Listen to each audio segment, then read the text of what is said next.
पाकिस्तान के ही आतंकी संगठनों का हाथ था। 7 मई को पाकिस्तान में भारत का ऑपरेशन सिंदूर लॉन्च हुआ। भारत ने 9 आतंकी ठिकानों को निशाना बनाया। जैश लश्कर ने माना कि आतंकी कैंप तबाह हुए हैं। हम तो वीडियो सबूत के साथ बात करेंगे और ये वीडियो कोई और नहीं, पाकिस्तान के ही आतंकी दे रहे हैं। एक एक करके यहां देखते जाइए पाकिस्तान का पहला झूठ क्या है। अब सामने ये वीडियो ये बताएगा उसका पहला झूठ। ये वीडियो हमने आपको पहले भी दिखाया था जिसमें लश्कर-ए-तैयबा का एक कमांडर खुद उस आतंकी कैंप के सामने खड़ा होकर ये कबूल कर रहा है, लाइव रिपोर्टिंग, कि भारत के ऑपरेशन सिंदूर में हाफिज सईद का मरकज-ए-तैयबा नष्ट हो गया था। और इससे पहले जैश-ए मोहम्मद के इस कमांडर ने एक रैली में यह कहा था कि बहावलपुर में भारत की जो मिसाइलें गिरी थी उसमें मसूद अजहर के परिवार के लोग रेजा रेजा हो गए थे और उनका कीमा बन गया था। तो सोचिए इस झूठे पाकिस्तान को और कितने सबूत चाहिए। इस किताब में पाकिस्तान ने यह दावा भी किया है कि उसने भारत के सिर्फ सैन्य ठिकानों को निशाना बनाया, लेकिन यह दावा भी पूरी तरह से गलत है। इन तस्वीरों में आप देख सकते हैं कि पाकिस्तान ने भारत के जम्मू, श्रीनगर और अमृतसर समेत कई जगहों को निशाना बनाया था। ये देखिए Pakistan drone and missile attack, जो एक एक करके जानकारी तमाम जगहों पर छापी गई थी। Army shows how India's air defence foiled Indian air defence shield foiled Pakistan attack on Golden Temple. Here's how, अलग अलग तरीके के जो उन्होंने गलत फहमियां और गलत जानकारियां फैलाई है उन सब के खिलाफ देखिए गोल्डन टेम्पल को वो निशाना बना रहे थे। ये सैन्य ठिकाना है क्या? और पाकिस्तान की सेना तो इस हद तक गिर गई थी कि उसने अमृतसर के गोल्डन टेम्पल पर भी मिसाइलें, ड्रोन्स दागे थे, जिन्हें हमारी सेना ने हवा में ही नष्ट कर दिया था। ये तमाम जितने भी आप देख रहे हैं इस वक्त आर्टिकल्स इंडिया टुडे का या अन्य अखबारों का, उन सब में साफ साफ बताया गया है कि कैसे उन्होंने स्वर्ण मंदिर, अमृतसर के स्वर्ण मंदिर पर सीधा हमला किया था। जूम इन करके यहां पर टॉप पर रखिए, यहीं पर सारे आर्टिकल्स की हेडलाइंस आ रही हैं। Golden temple attack foiled, India today का आर्टिकल जिसमें Pakistan targeted Amritsar on May 8, how India's air defence stop the attack on the golden temple. यानी सैन्य ठिकानों पर सिर्फ हमला करने का पाकिस्तान का दावा पूरी तरह से गलत है। उसने सिर्फ आम लोगों के ठिकाने नहीं बल्कि धार्मिक स्थलों पर, रिहायशी इलाकों पर, हर जगह पर हमला किया। अब पाकिस्तान का तीसरा झूठ भी आपको दिखा देते हैं। भारत के कई लड़ाकू विमान गिर गए। 10 मई को भारत के 26 सैन्य ठिकानों को नुकसान पहुंचाया। 4 राफेल फाइटर जेट्स मार गिराए। भारत के कई एयरबेसेस को भी नुकसान पहुंचा। ये पाकिस्तान का वो सबसे बड़ा झूठ है जिसका हम पर्दाफाश करना चाहते हैं। अब आइए आपको दिखाते हैं पाकिस्तान का एक भी दावा सही नहीं है। ये न्यूयॉर्क टाइम्स की एक रिपोर्ट है जो हम आपको दिखाना चाहते हैं, और सिर्फ इसलिए क्योंकि न्यूयॉर्क टाइम्स की ये रिपोर्ट जो मैं लाई हूं इसमें साफ साफ लिखा है कि भारत ने पाकिस्तान के जिन 11 एयरबेसेस पर हमले की जानकारी दी वहां सैटेलाइट तस्वीरों में नुकसान नजर आ रहा है, लेकिन पाकिस्तान ने भारत के जिन सैन्य ठिकानों पर हमले का दावा किया वहां कोई नुकसान नजर नहीं आता। और सैटेलाइट तस्वीरें झूठ नहीं बोल सकती, आप खुद देख सकते हैं पीछे तस्वीरें। और जूम इन करके अगर ये आर्टिकल अपने दर्शकों को एक बार दिखा दे, क्योंकि ये न्यूयॉर्क टाइम्स का वो आर्टिकल है।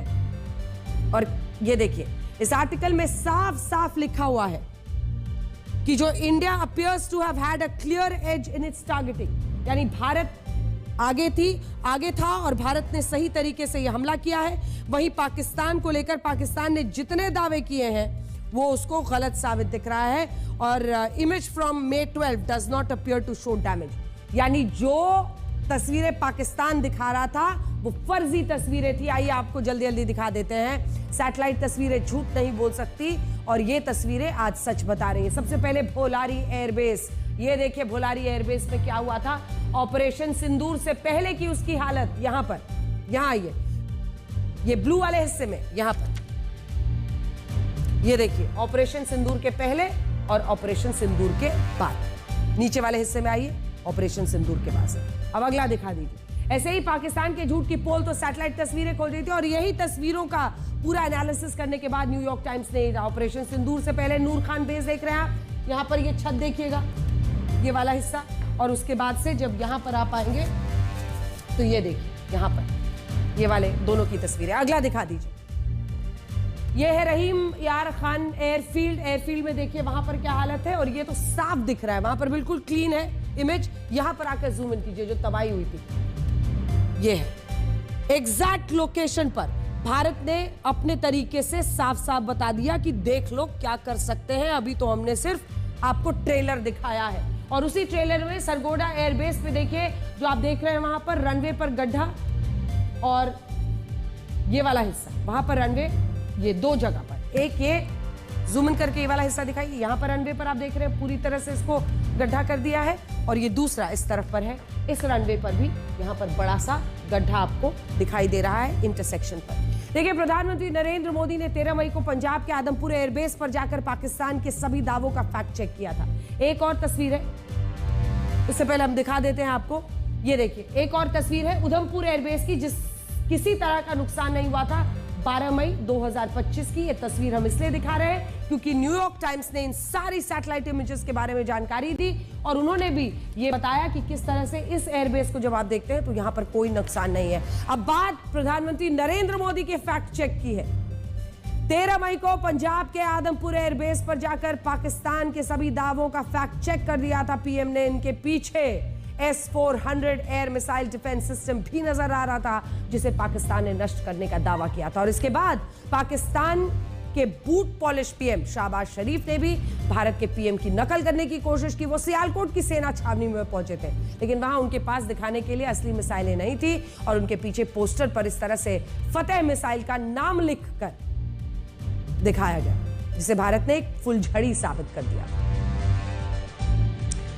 तो ऐसा नहीं है कि पहली बार पाकिस्तान झूठ बोल रहा है। आप भी जानते हैं कि पाकिस्तान की आदत पुरानी है और एक दो बार नहीं कई बार हो चुका है। पाकिस्तान के स्कूलों में आज भी बच्चों को यही पढ़ाया जाता है कि साल 1965, साल 1971, साल 1999 के करगिल युद्ध में भी पाकिस्तान की सेना जीती थी। और बात सिर्फ इन युद्ध की नहीं है, पाकिस्तान की स्कूली किताबें भारत और हिंदू विरोधी बातों से भी भरी पड़ी हुई हैं।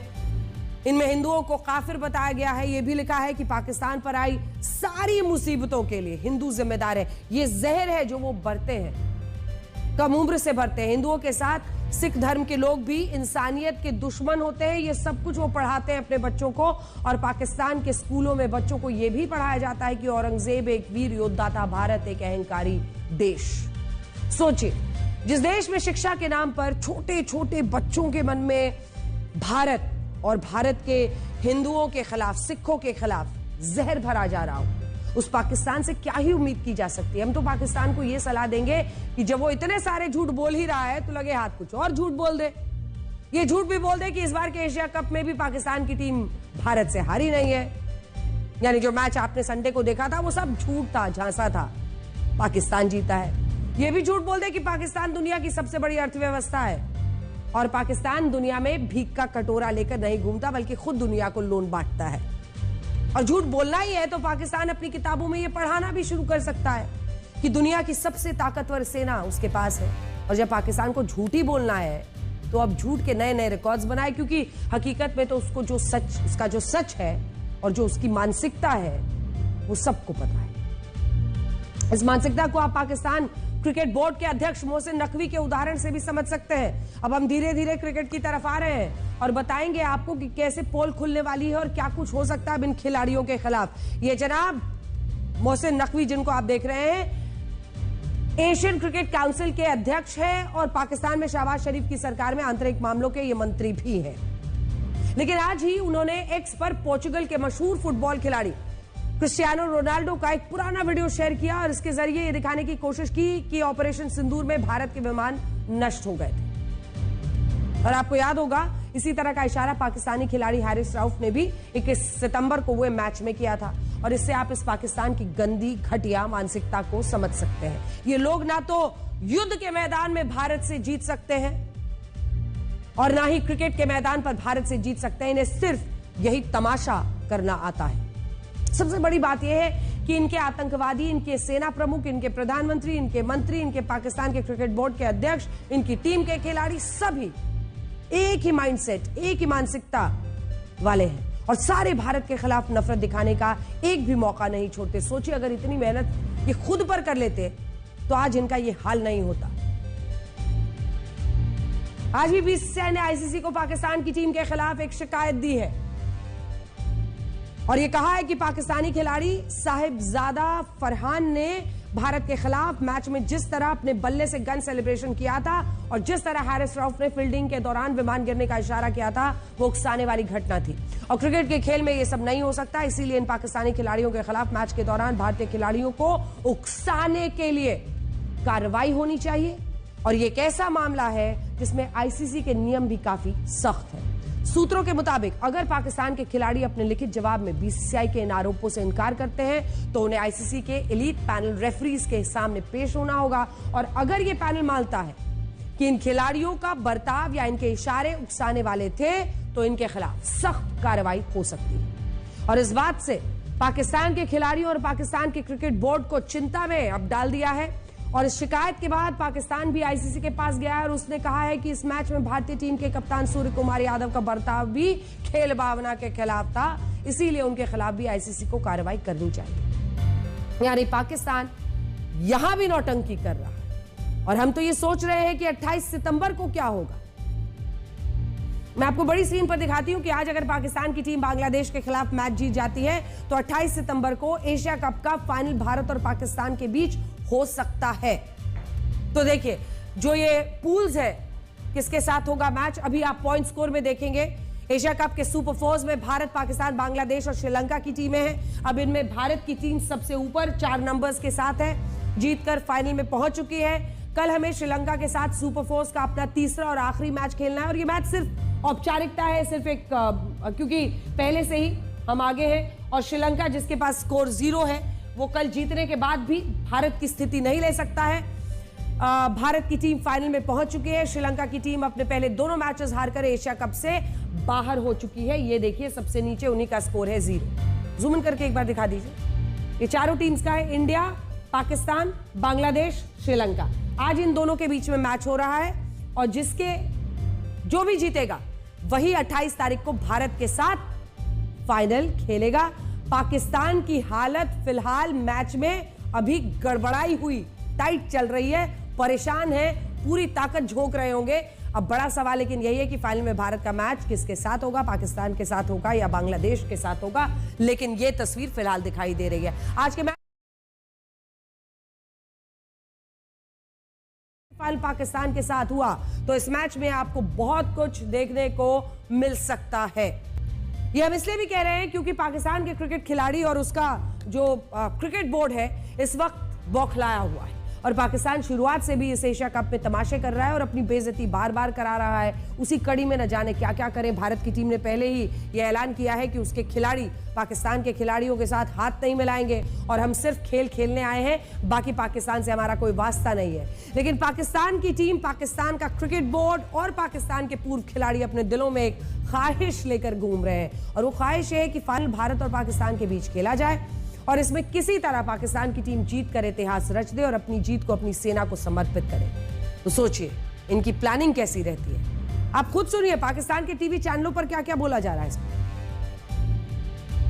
हम तो किसी में हाथ में भी नहीं डरते अल्लाह के हुक्म से, ना इस पे तो ना बैटिंग में। हम इंशाल्लाह 28 को इंडिया को हराएंगे। तो हारे हुए हैं तो ये दुआ तो करते हैं कि बाबा आप तीसरा जीत जाएं, फाइनल जीत जाएं, सारे दुख दूर हो जाएंगे। जब 2 हारे हुए हैं, जब भी कब चैंपियन ट्रॉफी उठाएंगे ना ये तो सारे जो है ना वो पहले हारे हुए मैच भूल जाएगी कौन।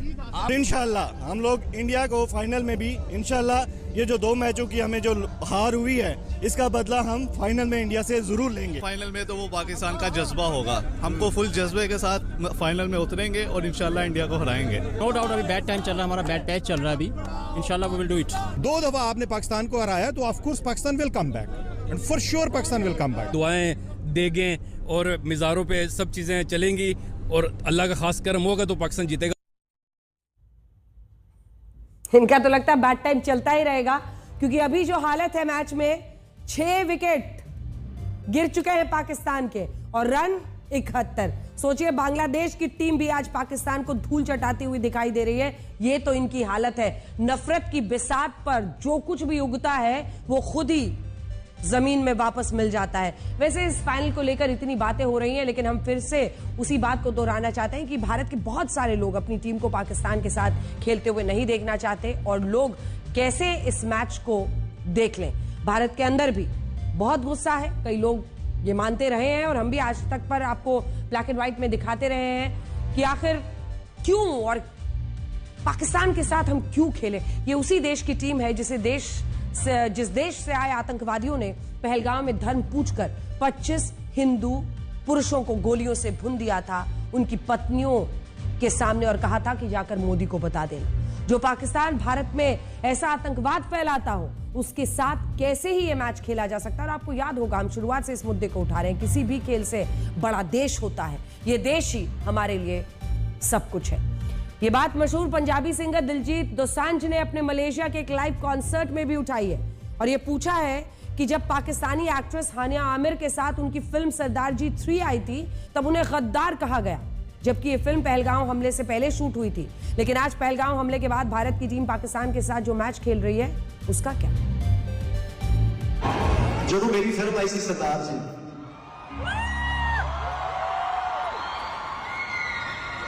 वो फरवरी च बनी सी जदों ऑलरेडी मैच खेलते पैसे सारे और असी ਜਿਹੜੇ ਸਾਡੇ बहुत ही दुखदाई घटना हुई पहलगाम अटैक की, ਅਸੀਂ ਉਦੋਂ ਵੀ ਨਿੰਦਾ ਕੀਤੀ, ਉਦੋਂ ਵੀ ਅਰਦਾਸ ਕੀਤੀ, ਅੱਜ ਵੀ ਅਰਦਾਸ ਕਰਦੇ ਹਾਂ ਕਿ ਜਿਨ੍ਹਾਂ ਨੇ ਵੀ ਉਹ ਹਮਲਾ ਕੀਤਾ ਉਹਨਾਂ ਨੂੰ ਸਖਤ ਤੋਂ ਸਖਤ ਸਜ਼ਾ ਮਿਲਣੀ ਚਾਹੀਦੀ। ਅਸੀਂ ਆਪਣੇ ਦੇਸ਼ ਦੇ ਨਾਲ ਪਰ ਜਿਹੜੇ ਹੁਣ ਮੈਚ ਹੋਏ ਇਹਨਾਂ ਤੇ ਮੇਰੀ ਫਿਲਮ ਦਾ ਫਰਕ ਬਹੁਤ ਹੈ। ਸਾਡੀ ਫਿਲਮ ਪਹਿਲਾਂ ਸ਼ੂਟ ਹੋਈ ਸੀ, मैच बाद से नेशनल मीडिया का जोर लग गया दिलजीत दोसांझ को देश के खिलाफ दिखाने के लिए, पर पंजाबी ते सरदार कौम कदे देश के खिलाफ नहीं जा सकती।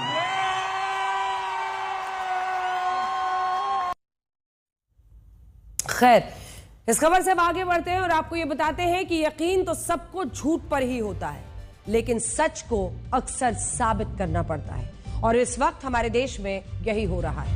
कानपुर में आई लव मोहम्मद के पोस्टर के खिलाफ एफआईआर का जो झूठ फैलाया गया, उस झूठ पर अब देश के अलग अलग शहरों गांवों में कई लोगों ने अब विश्वास कर लिया और अब इस मामले में सच को साबित करना मुश्किल हो रहा है। इस बात को आप गुजरात के गांधीनगर से आई इन तस्वीरों से समझ सकते हैं। आरोप है कि गांधीनगर में एक हिंदू लड़के ने सोशल मीडिया पर यह लिखा था कि जिस तरह आई लव मोहम्मद को लेकर देश भर में विरोध हो रहा है, उनके जवाब में अब हिंदू पक्ष के लोगों को भी आई लव महादेव के नाम से ट्रेंड चलाना चाहिए और आई लव महादेव की बात करनी चाहिए। लेकिन पुलिस का कहना है कि इस पोस्ट को लेकर सांप्रदायिक तनाव पैदा हो गया। कुछ लोगों ने गांधीनगर के गरबा पंडाल पर हमला कर दिया और वहां 8 गाड़ियों में तोड़फोड़ के बाद आगजनी की घटनाएं हुई। आप खुद देखिए इन तस्वीरों में कैसे लोगों की धार्मिक पहचान देकर उनकी दुकानों को भी हिंसा का शिकार बनाया।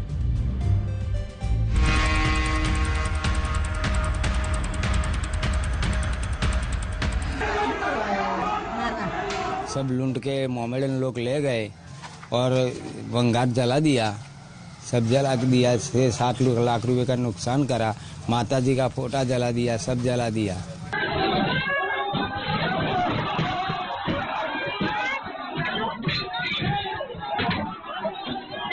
ये दुकान जल गई है। रात को 10 साढ़े 11 बजे तक ऐसा हो गया था। पूरा लॉस हो गया है दुकान में, सब कागज बागज सब जल गए, पैसा वैसा ले गए 50-60 हजार जितना।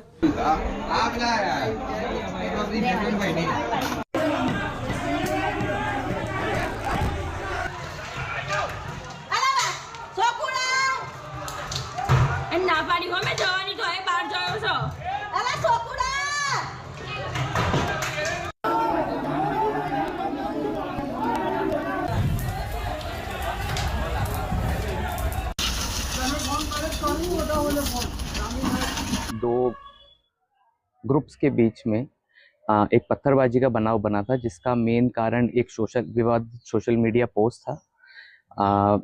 जैसे ही पुलिस को इसके बारे में इंफॉर्मेशन मिला, पुलिस तुरंत ज़्यादा से ज़्यादा नंबर में स्थान पे पहुंच गई और पूरी स्थिति को काबू करने में आ गया है।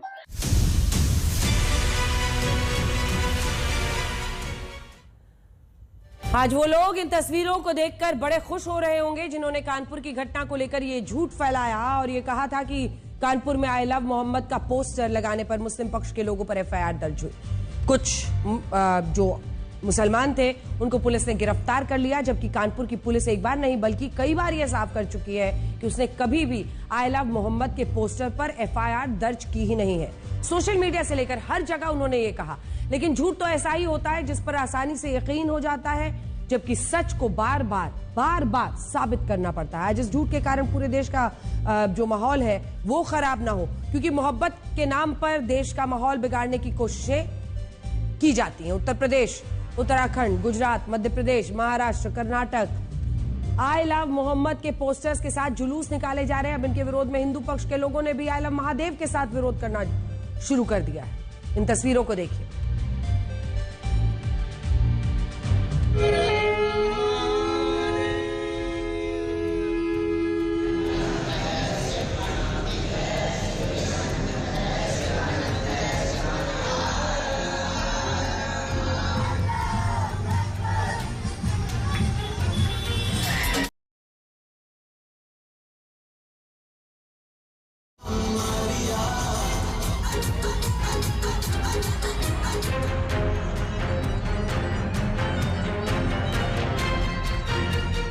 ये बाबा महाकाल की नगरी है और ये सृष्टि के रचयिता ही बाबा महाकाल हैं और उज्जैन नगरी, अवंतिका नगरी बाबा महाकाल के नाम से ही जानी जाती है और यहाँ के हर प्राणी के मन में बाबा महाकाल बसते हैं। इसलिए आज सब ने 5,000 लोग यहाँ पर मौजूद थे गरबा प्रांगण में, उनने एक साथ एक स्वर में आई लव यू महाकाल और जय जय महाकाल का उद्घोष किया है।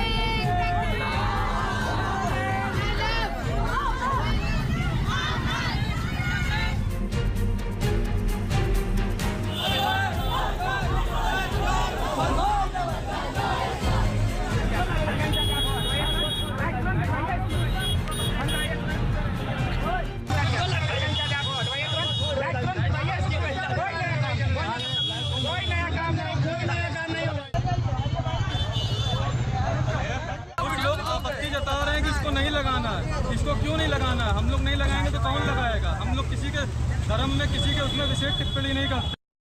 आज हम यही कहना चाहते हैं कि देश में त्योहारों का वक्त चल रहा है और ऐसे में एक झूठ के कारण अगर देश में सांप्रदायिक सौहार्द को नुकसान पहुंचता है तो ये सही नहीं है। यहाँ मुस्लिम पक्ष को भी समझना होगा कि उन्हें कानपुर की घटना को लेकर पूरा सच नहीं बताया गया है। हम हिंदू पक्ष से भी कहेंगे कि इस तरह सड़कों पर टकराव से किसी को कुछ हासिल नहीं होगा। हमारा भारत मिलजुल कर रहने वाला देश है, अपने अपने आराध्य की पूजा हर कोई आजादी से कर सकता है, लेकिन इसके लिए सड़कों पर जुलूस निकालना, हिंसा करना, धार्मिक नारे लगाना, किसी को उकसाना, ये सही नहीं है। और ये पुलिस की भी नाकामी है कि वो इस झूठ को फैलने से रोकने में सफल नहीं हुई। तमाम जो पुलिस डिपार्टमेंट्स हैं उनका अपना एक पीआर, पब्लिक रिलेशंस डिपार्टमेंट होता है और ऐसा तंत्र होता है जो गलत अफवाहों की रोकथाम पर काम करता है, लेकिन इस मामले में ऐसा नहीं हुआ। पूरे देश में इस पर हंगामा हो रहा है, सबको ध्यान रखना होगा। अगली खबर का रुख करते हैं। इस खबर से आगे बढ़ते हैं और आपको यह बताते हैं कि हमारे देश में बेरोजगारी के मुद्दे पर राजनीतिक पार्टियां सिलेक्टिव क्यों हो जाती हैं। इन तस्वीरों में ये जो हजारों युवाओं का हुजूम आप देख रहे हैं, ये सारे युवा बेरोजगारी के मुद्दे पर विरोध प्रदर्शन कर रहे हैं और ये तस्वीरें कर्नाटक के धारवाड़ शहर से आई हैं। वही कर्नाटक जहां इस वक्त कांग्रेस पार्टी की सरकार है और अब बीजेपी इन तस्वीरों को दिखाकर यह पूछ रही है कि जिस कर्नाटक में राहुल गांधी की पार्टी की सरकार है उस राज्य के जेनजी युवा सड़कों पर क्या कर रहे हैं। आप पहले इन तस्वीरों को देखिए।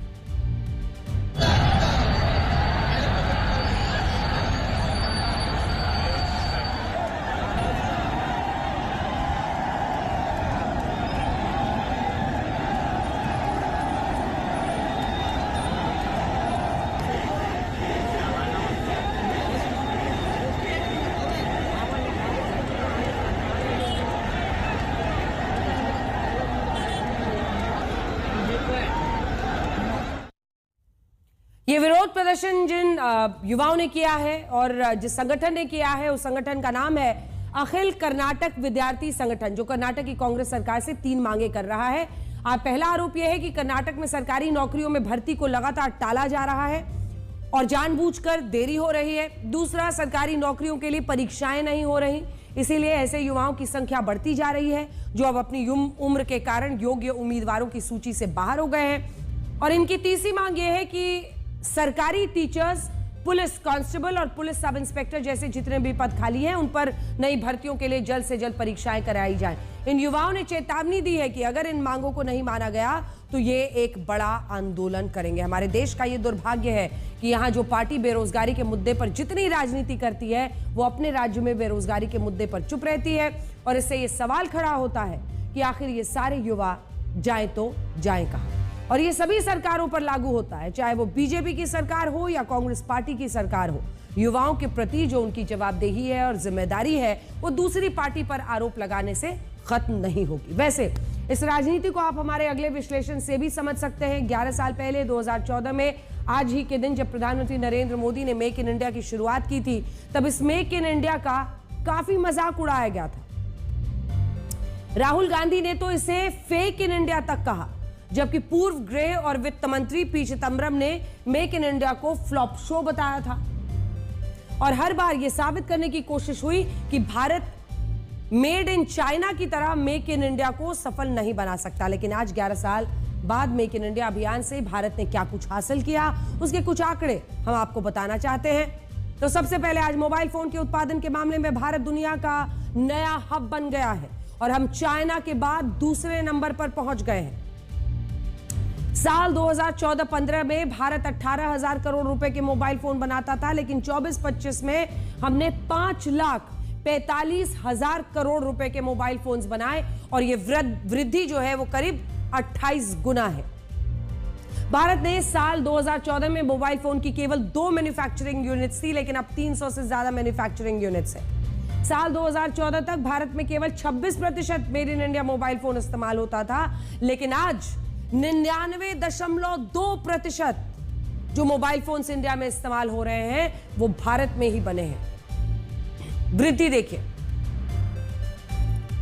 भारत का डिफेंस एक्सपोर्ट पिछले 10 वर्षों में करीब 34 गुना तक बढ़ गया है। 2013-14 में भारत का रक्षा निर्यात 686 करोड़ रुपए का था, जो 2024-25 में 23,622 करोड़ रुपए का हो गया। साल 2016 में भारत में करीब 500 स्टार्टअप्स थे, जो आज बढ़कर 1,80,000 हो गए हैं और इसकी वजह से देश के 17,60,000 लोगों को नौकरियां मिली हैं। इनमें से 118 यूनिकॉर्न कंपनीज हैं जिनका सालाना टर्नओवर 9,000 करोड़ रुपया या उससे ज्यादा है। ईज ऑफ डूइंग के मामले में, ईज ऑफ डूइंग बिजनेस के मामले में भारत की रैंकिंग साल 2014 में 142वें नंबर पर थी और 2020 में यह रैंकिंग सुधरकर 63 पर पहुंच गई। यानी भारत में बिजनेस करना पहले से ज्यादा आसान हो गया। विदेशी निवेश के मामले में भी भारत ने शानदार काम किया है। साल 2003 से 2014 तक भारत में 27,16,000 करोड़ रुपए का विदेशी निवेश आया था, जो 2014 से 25 में बढ़कर 66,15,000 करोड़ रुपए हो गया। यानी पिछले एक दशक में भारत में एफडीआई फॉरेन डायरेक्ट इन्वेस्टमेंट में 145% की वृद्धि हुई और यह सूची बहुत लंबी है। आज प्रधानमंत्री मोदी ने भी कहा है कि अब शिप से लेकर चिप तक सब कुछ भारत में बनाया जाएगा। 140 करोड़ देशवासियों का एक ही संकल्प होना चाहिए, चीप हो या शिप, हमें भारत में ही बनाने होंगे।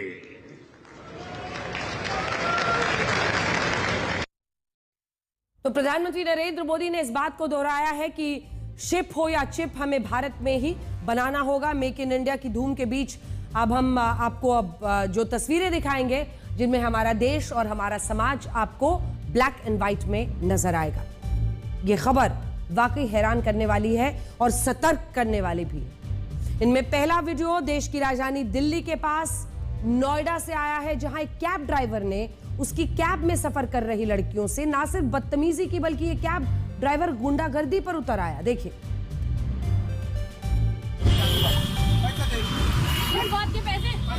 इस वीडियो में कैब चालक हाथ में डंडा लेकर भद्दी भद्दी गालियां दे रहा है और जब उसकी हरकत को रिकॉर्ड किया जाता है तब वो डंडा लेकर मारने दौड़ता है।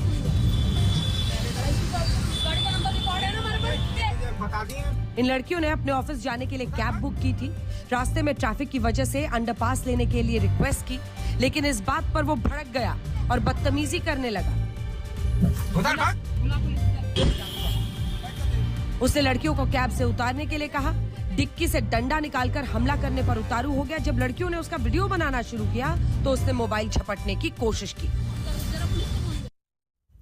पुलिस ने इस कैब ड्राइवर को तो गिरफ्तार कर लिया है, लेकिन बड़ी बात यह है कि आजकल कैब से जुड़े इस तरह से के काफी मामले सामने आ रहे हैं, जहां कभी कैब ड्राइवर की गलती होती है, कभी यात्री की। ऐसे मामलों में सख्त नियमों की जरूरत है। कम से कम कैब में इंडोर कैमरा होना चाहिए, उसकी रिकॉर्डिंग रखना अनिवार्य किया जाना चाहिए, ताकि लड़कियां खास तौर पर अगर ट्रैवल करती हैं अकेले या फिर दोस्तों के साथ तो वो सुरक्षित रहे। अब दूसरी तस्वीर, इस वक्त उत्तर प्रदेश का बहराइच जिला आदमखोर भेड़ियों से परेशान है। आखिर उनका दर्द कौन सुनेगा? बहराइच में भेड़ियों ने पिछले 15 दिनों में 4 बच्चों को अपना शिकार बनाया है, जिसकी वजह से जिले के कई इलाकों में दहशत है। पिछले 2 हफ्ते से लोग अपने बच्चों को लेकर डरे हुए हैं, इसीलिए दिन रात लाठी डंडे लेकर पहरेदारी कर रहे हैं, खेतों में छानबीन कर रहे हैं, जबकि वन विभाग की टीम की तमाम कोशिशों के बाद भी इसे पकड़ने में नाकाम है। वो अचानक हमला करता है और छिपने के लिए खेतों में खड़ी गन्ने की फसल का फायदा उठा रहा है। बड़ी बात यह है कि जो आदमखोर पहले सिर्फ रात में हमला करता था, अब वो दिन में भी बच्चों को अपना शिकार बना रहा है। एक तरफ भेड़ियों का खौफ है तो दूसरी तरफ उत्तर प्रदेश में तेंदुए पर भी राजनीति हो रही है। अखिलेश यादव ने तेंदुए का फोटो पोस्ट करते हुए पूछा है कि अब तो तेंदुए लखनऊ तक आ गए, सरकार को पता चला क्या? खैर, आगे बढ़ते हैं और आपको ये दिखाते हैं कि देश के कई हिस्सों में अब भी बाढ़ और भारी बारिश का कहर है, जो कि थम नहीं रहा। पश्चिम बंगाल, महाराष्ट्र के बाद अब छत्तीसगढ़ का हाल देखिए। नदियां उफान पर हैं, ग्रामीण इलाकों का संपर्क ही टूट चुका है। छत्तीसगढ़ के गरियाबंद में नदियों का जलस्तर बढ़ने से सड़कें डूब चुकी हैं, पानी पुलिया के ऊपर से बह रहा है। मजबूरी में लोग जान जोखिम में डालकर रास्ता पार कर रहे हैं। पानी के तेज बहाव के बाद भी स्कूल की छात्राएं और दूसरे लोग ये पुल पार कर रहे हैं और बचने के लिए एक दूसरे का हाथ थामे हैं। एक तस्वीर छत्तीसगढ़ के सारंगढ़ बिलाईगढ़ से आई है, जहां एक नाले को पार कर रही एक कार पानी के तेज बहाव में बह गई। कार में सवार 3 लोगों ने शीशा तोड़कर अपनी जान बचाई।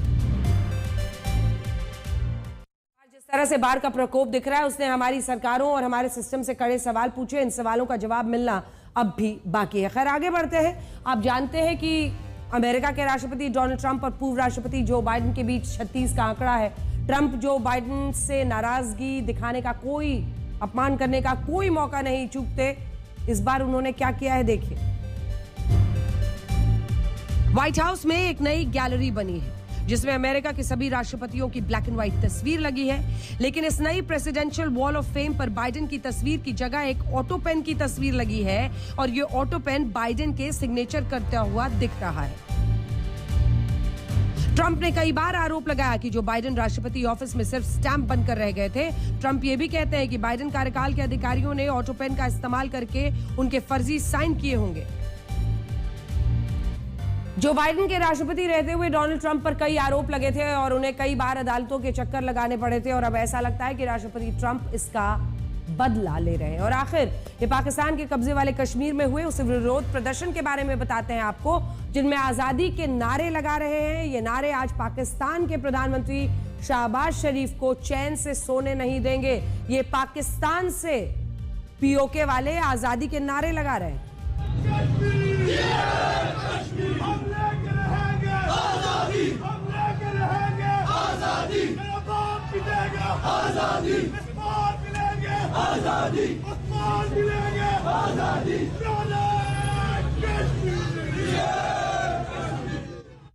क्या अमेरिका और ब्रिटेन मिलकर स्पेस वॉर की तैयारियों में जुट गए? इस महीने की शुरुआत में अंतरिक्ष में एक महत्वपूर्ण घटना हुई है, जिसके बारे में कहीं कोई विशेष चर्चा नहीं हो रही, लेकिन कई एक्सपर्ट्स इसे स्पेस वॉर की तैयारियों से जोड़ रहे हैं। 4 से 12 सितंबर के बीच अमेरिका और ब्रिटेन ने अंतरिक्ष में एक साझा सैन्य प्रोग्राम के तहत कुछ महत्वपूर्ण प्रयोग किए हैं। इसे उन्होंने नाम दिया है रॉन्डवू प्रॉक्सिमिटी ऑपरेशन। ये ऑपरेशन यूएस स्पेस कमांड और ब्रिटेन की स्पेस एजेंसी ने मिलकर किया है। पृथ्वी से करीब 35,786 किलोमीटर ऊपर अंतरिक्ष में अमेरिका ने अपनी एक सैटेलाइट के जरिए ब्रिटेन की मिलिट्री कम्युनिकेशन सैटेलाइट की रेकी की। जिस वक्त ये प्रयोग हो रहा था, उस वक्त दोनों सैटेलाइट्स की रफ्तार 10,943 किलोमीटर प्रति घंटा थी, यानी हाई स्पीड पर ट्रैवल कर रही सैटेलाइट्स को अमेरिकी सैटेलाइट ने ट्रैक किया, और फिर उसने ब्रिटिश सैटेलाइट को पूरी तरह स्कैन करके ये पता लगाया कि ब्रिटिश सैटेलाइट किस तरह के काम कर रही है। सिर्फ यही नहीं है, इसके बाद अमेरिकी सैटेलाइट ने इसकी जानकारी यूके स्पेस कमांड सेंटर को भेजी। इस प्रयोग के जरिए अमेरिका ने यह दिखाया कि वो अंतरिक्ष में मौजूद मिलिट्री सैटेलाइट को ट्रैक और स्कैन करने में सक्षम है और उसकी जानकारी भी हासिल कर सकता है। अंतरिक्ष में किए गए इस ऑपरेशन का एक मकसद मित्र देशों को यह बताना था कि अंतरिक्ष में भी उनकी सुरक्षा मजबूत है। ये छोटा सा प्रयोग ऑपरेशन ओलंपिक डिफेंडर का हिस्सा है, जो अंतरिक्ष सुरक्षा से जुड़ा हुआ एक ऐसा सैन्य गठबंधन है। इसमें America, United kingdom, Canada, France, Germany, New Zealand और ऑस्ट्रेलिया शामिल है। ऑपरेशन ओलंपिक डिफेंडर का नेतृत्व यूएस स्पेस कमांड करता है। इसका मुख्य उद्देश्य अंतरिक्ष में पैदा हुए सुरक्षा खतरों से निपटना है। इसमें राष्ट्रीय और सैन्य सैटेलाइट की सुरक्षा करना, हमले के वक्त एक दूसरे के साथ सूचनाएं साझा करना भी शामिल है। अमेरिका और ब्रिटेन ने अंतरिक्ष में जो प्रयोग किया है उसने कई देशों को चौकन्ना कर दिया है। इसकी वजह यह है कि इस प्रयोग ने अंतरिक्ष में अमेरिका की ताकत के बारे में बताया। ये कई भविष्यवाणियां हो चुकी हैं कि आगे आने वाले वक्त में अंतरिक्ष युद्ध का नया मैदान होगा, और इसकी झलक हमने यूक्रेन युद्ध और ऑपरेशन सिंदूर में देखा था।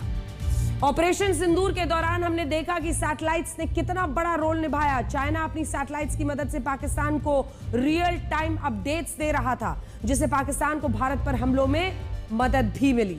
चाइना ने अपनी सैटेलाइट्स की मदद से खुफिया जानकारी और सुरक्षित कम्युनिकेशंस में मदद की। इसके अलावा चाइना की सैटेलाइट ने भारत के महत्वपूर्ण ठिकानों के जियो लोकेशन, ऑपरेशन प्लानिंग और ड्रोन के टारगेट लोकेशन सुनिश्चित करने की भी कोशिश की थी। हालांकि सैटेलाइट के इस खेल में भारत, पाकिस्तान और चाइना पर भारी पड़ गया। चीन की मदद के बावजूद पाकिस्तान कामयाब नहीं हुआ, क्योंकि भारत के सैटेलाइट्स और रडार नेटवर्क ने कोई हमला कामयाब नहीं होने दिया। सिर्फ यही नहीं, भारतीय सैटेलाइट्स की मदद से सेना ने पाकिस्तान के सैन्य ठिकानों को पूरी तरह से तबाह कर दिया। ऑपरेशन सिंदूर के लिए इसरो ने 10 सैटेलाइट्स को काम पर लगाया था। इन सैटेलाइट्स ने पाकिस्तानी ठिकानों की रियल टाइम जानकारी दी, 24 घंटे निगरानी की, सटीक नेविगेशन और जियो लोकेशन दिया, और सुरक्षित कम्युनिकेशन सुनिश्चित किया ताकि भारत जो करने वाला है वो उसको इंटरसेप्ट ना कर पाए। इन सैटेलाइट्स ने पाकिस्तानी सीमा और पूरे युद्ध क्षेत्र की हाई रेजोल्यूशन तस्वीरें दी। इससे टारगेट की पहचान करने में मदद मिली, जिसका फायदा उठाकर पाकिस्तान के आतंकी और सैन्य ठिकानों पर हमला करना, फिर हमले के बाद की साफ तस्वीरें मिल पाई। भारतीय सैटेलाइट्स ने पाकिस्तानी ठिकानों की जो मिलीमीटर स्तर की लोकेशन थी, और इसी वजह से भारतीय सेना ने सटीक हमले किए, ज्यादा नुकसान पहुंचाने में कामयाब रही। ऑपरेशन सिंदूर में भारत की ताकत देखकर पाकिस्तान दहशत में आ गया। इसीलिए उसने हाल ही में चाइना के साथ 3,581 करोड़ रुपए की डील की है। इसके तहत चाइना पाकिस्तान की सैटेलाइट क्षमता को बढ़ाएगा, ताकि युद्ध की स्थिति में उन्हें भी बढ़त मिलने की, भीख वाले मदद की उम्मीद रही। अमेरिका ने इससे 2 कदम आगे की तकनीक का प्रदर्शन किया है। उसने ब्रिटिश सैटेलाइट को ट्रैक और स्कैन करके अपनी युद्ध क्षमता का प्रदर्शन किया। भविष्य में सैटेलाइट को निष्क्रिय करना भी युद्ध का एक हिस्सा होगा, और अमेरिका ने दिखाया कि अगर वो ट्रैक और स्कैन कर सकता है तो मुमकिन है कि उसे बाधित भी कर सकता है। दुनिया की ताकतवर सेनाएं अंतरिक्ष में दुश्मन देश की सैटेलाइट को ब्लॉक करने की तकनीक पर काम कर रही हैं। युद्ध के दौरान अगर किसी देश की सूचना देने वाली सैटेलाइट ब्लॉक हो जाए तो उसकी हार निश्चित होगी। आप ये मानकर चलिए कि सैटेलाइट अब केवल निगरानी की चीजें नहीं, युद्ध में इनका व्यापक इस्तेमाल होने का दौर, समझिए, शुरू हो चुका है।